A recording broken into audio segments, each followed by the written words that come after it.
Assalamualaikum warahmatullahi wabarakatuh. Sebelumnya izin memperkenalkan diri, nama saya Nyimas Nevarima dengan NIM C1D1230013 dari Prodi Bisnis Digital kelas A Universitas Jambi. Di sini pada kesempatan ini saya akan menjelaskan secara singkat materi mengenai mata kuliah Cyber Security Management, yaitu perkembangan kejahatan cyber dan upaya penanggulangan serta dampaknya. Langsung saja kita mulai. Untuk yang pertama yaitu malware worm atau Morris worm.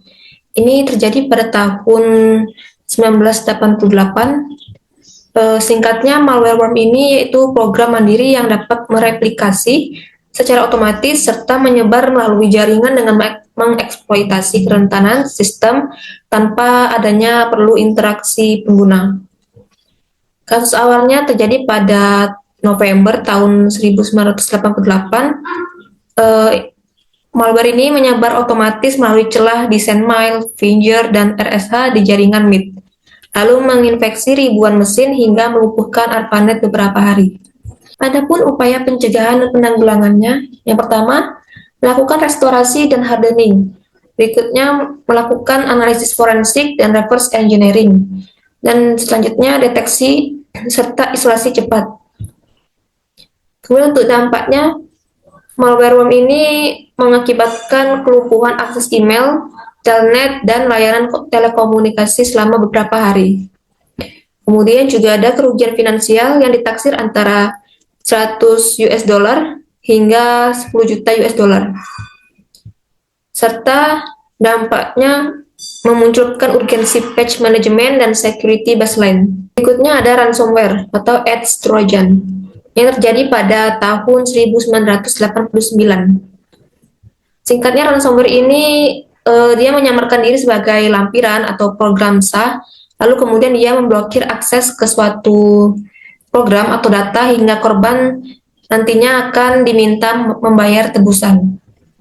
Untuk kasus awal terjadinya itu pada tahun 1989, varian pertamanya AIDS Trojan atau PC Cyborg yang disebarkan via disket oleh Dr.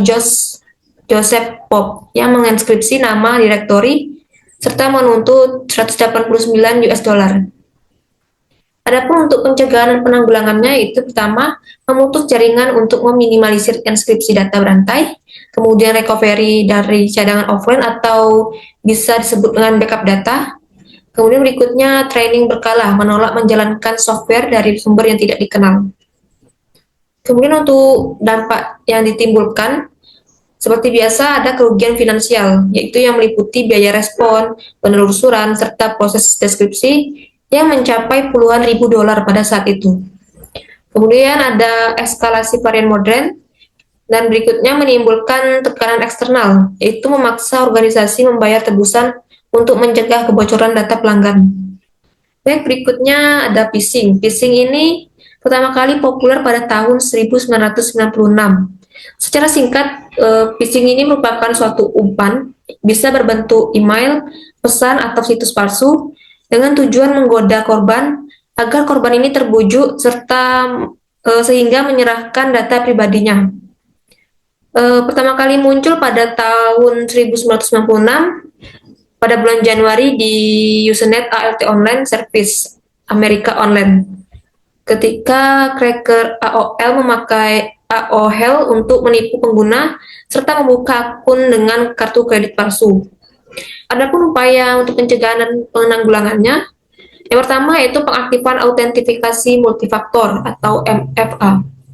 Kemudian tim bekerja sama dengan pihak berwajib untuk menutup situs phishing secepatnya. Kemudian simulasi dan uji phishing pada area kelemahan untuk training lebih intensif. Kemudian dampak yang ditimbulkan dari phishing ini adalah data pribadi karyawan bocor di underground market. Kemudian rata-rata organisasi korporasi dalam setahun kehilangan 3 sampai 5 juta US dollar akibat phishing driven fraud. Berikutnya SQL injection, itu pertama kali pada tahun 1998. Secara singkat, SQL injection ini yaitu serangan aplikasi web di mana perintah SQL berbahaya disisipkan ke dalam input pengguna untuk memanipulasi atau mengungkap data dalam basis data. Kasus awalnya ini pertama kali dipublikasikan oleh Jeff Rainforest Puppy Forrestal pada 25 Desember 1998 di Preg 54. Di sini menjelaskan bagaimana menyisipkan perintah SQL berbahaya ke dalam input web untuk eksfiltrasi data. Kemudian ada pun upaya pencegahan dan penanggulangannya, yaitu meninjau setiap fungsi input dan data binding dengan memeriksa potensi concatenation string berisiko. Kemudian berikutnya menanamkan agent pada runtime aplikasi untuk memantau query yang dieksekusi, kemudian memblokir dan merollback transaksi. Yang terakhir yaitu pengujian penetrasi reguler. Ada pun dampak yang dihasilkan dari cybercrime ini yaitu yang pertama, serangan SQLI dapat ratusan juta baris data pelanggan seperti PII serta financial records dalam hitungan jam. Kemudian ada dampak kerusakan integritas data dan dampak finansial yaitu dikenakan denda hingga 4% pendapatan tahunan atau 20 euro juta per insiden. Berikutnya distribute denial of service. Ini juga pertama kali muncul pada tahun 1996. Singkatnya DDoS ini adalah banjir lalu lintas berbahaya untuk membuat layanan jaringan atau aplikasi tidak tersedia bagi pengguna yang sah.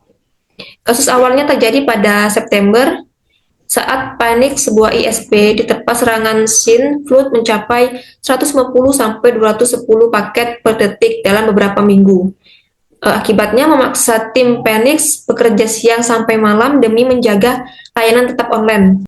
Adapun upaya pencegahannya yaitu yang pertama mengalihkan traffic ke scrubbing center cloud provider yang memilah paket valid dengan malicious, serta memanfaatkan Anycast BGP enhances guna mencegah overwhelmed di salah satu lokasi fisik. Kemudian mengkonfigurasi rate limit dan connection throttling mencegah spike traffic 10 kali lipat. Adapun dampak yang dihasilkan yaitu dalam segi operasional menyebabkan downtime layanan dan rugi pendapatan mencapai 100.000 US dollar sampai 500.000 US dollar per jam. Adapun juga dari pengguna yaitu erosi kepercayaan pelanggan yang gagal check out atau login karena akibatnya menurunkan retention rate jangka panjang.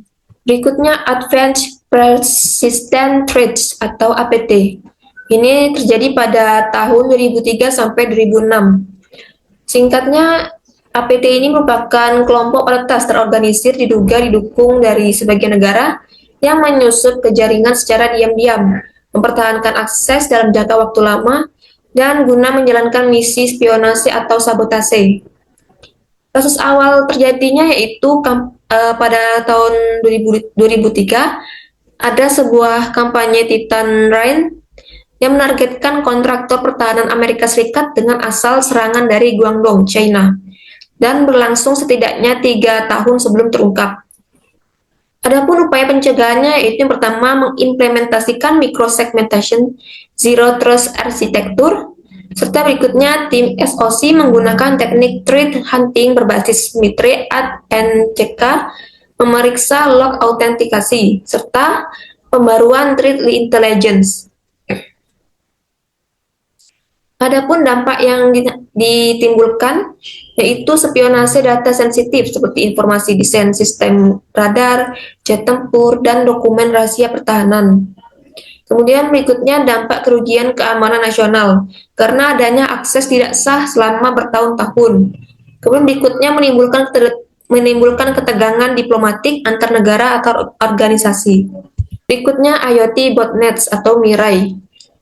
Terjadi pada tahun 2016. Singkatnya, IoT ini jaringan botnet yang dibentuk dari perangkat IoT seperti kamera, router, DVR yang sangat rentan sekali.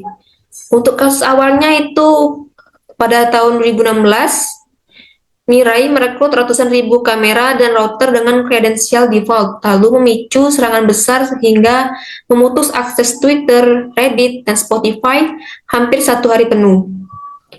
Adapun upaya pencegahan dan penanggulangannya itu yang pertama, memanfaatkan NB-IoT pada gateway router untuk mengenali pola scanning port massal dan koneksi ke command and control atau C2. Server yang mencurigakan. Berikutnya, ISP ini memblokir traffic outbound dari perangkat residensial dan enterprise.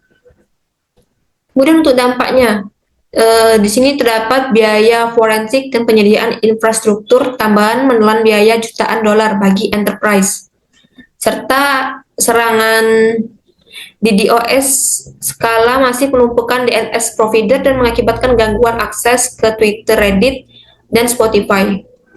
Lalu yang terakhir, cryptojacking yang muncul pertama kali pada tahun 2017. Singkatnya, cryptojacking ini yaitu suatu kegiatan untuk mengeksploitasi sumber daya korban untuk menambang cryptocurrency tanpa izin dari pemiliknya. Untuk kasus awalnya itu pada September 2017, peluncuran CoinShift yang memungkinkan pemilik situs menyertakan JavaScript menambang Monero di browser pengunjung tanpa izin. Lalu apa saja upaya pencegahannya dan penanggulangannya? Yang pertama yaitu firewall dan proxy di kantor memblokir domain penyedia layanan script mining, misalnya CoinHive secara terpusat. Kemudian ada pelatihan secure supply chain development. Yang berikutnya juga ada autentikasi code untuk library dan plugin web yang dilengkapi dengan mekanisme source integrity di HTML. Kemudian dampak yang diakibatkan oleh cryptojacking yaitu yang pertama, pemakaian CPU atau GPU terus-menerus hingga 100%, menurunkan lifespan komponen hingga 20%, dan kenaikan fan noise secara drastis. Kemudian berikutnya dampak kenaikan tagihan listrik 10-20% pasca insiden cryptojacking selama bulan pertama. Itulah penjelasan singkat dari saya mengenai perkembangan serangan cyber serta bagaimana dampak dan penanggulangannya. Semoga bermanfaat untuk kita semua. Mohon maaf jika ada kekurangan. Saya ucapkan terima kasih.